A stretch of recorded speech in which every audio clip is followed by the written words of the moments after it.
we all know how life can be be a struggle, especially during a time like the pandemic, right?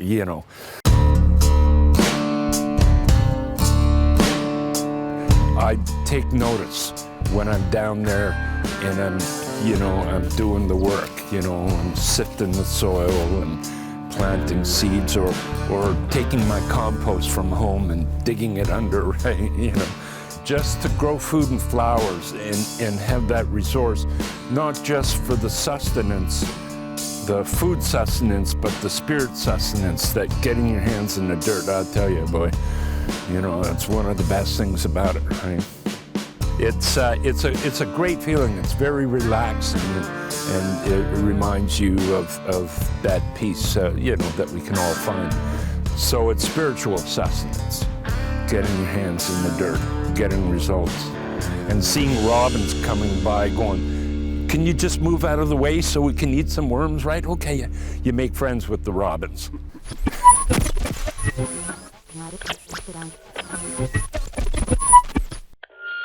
This garden came at just the right time for me. There's areas that have been removed and apartment buildings put up, right? In the long years that I've lived here, those bushy areas were part of our space. And I'll say sacred spaces, because we could go in there and connect with nature. People need apartments, but we still need these green spaces, and we miss them when they're gone. And so the timing was pretty much as soon as those spaces were gone and the apartments went up, then this garden came here, and it's like, oh, thank God, The value of the garden itself brings people to a space, and they discover other elements of it, right? We make friends, share our stories. It's an old skill, but it's one that has partially been forgotten. Some kids have never got their hands in the dirt, right? We used to joke about eating dirt. That was our vaccine or something. But, and some kids just never go there, right? Some people don't. One thing I do when I walk in the forest, is I put my hands on the trees, on the moss-covered trees, and I just say, whatever you got, give me, And I believe in that, right? I think probably some people will think I'm a little wacky. Woo-hoo. But other people will say, Jim, you're right on. I know that for sure. If I had no garden during the pandemic, I can't imagine. I would have had to figure something else to keep me sane. I mean, being able to come here for the peace that I mentioned. You noticed the dove a moment ago, right? Woo-hoo. Yeah. I want to start singing.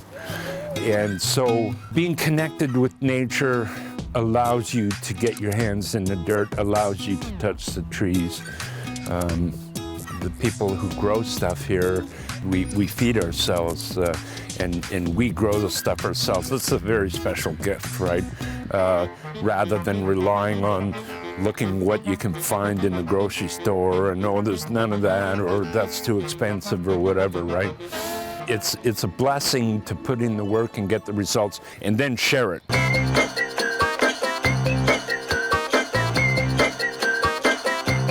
That's a big part of it, right? It's part of our concept with the garden is what you can't use, share it.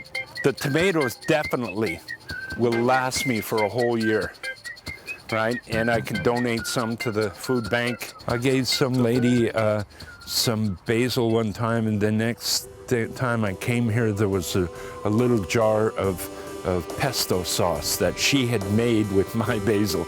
And she just left it there with a little thank you noters beside it, right? So people do that. They share whatever they've got, That really works in a situation like a pandemic to calm you down, and then when you're done here, you can go back into the world with a little more strength and motivation or whatever you need to get through life, right? So yeah, it's a regular thing for me. And even before I lived here, I'd find the nature places, and it would, if it's regular, you sort of almost take it for granted, right? Oh, go for a walk in the woods, walk in the park, go to the garden, right? And then you walk away from it feeling good. But if you're in touch, you remember, yeah, I'm really feeling good and I'm grateful, you know. That's it, yeah.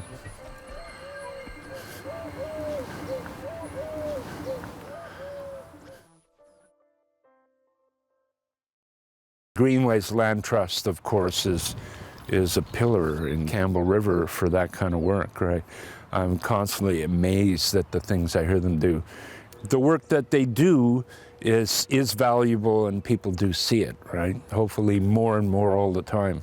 We learn to appreciate fresh grown tomatoes rather than the ones in the store. No offense, store people, but that's the truth. Oh, they just don't compare. One zucchini plant kept me in zucchini up until last week at home in the freezer, right? And so you just keep putting the seeds in, right? That's all you can do, you know.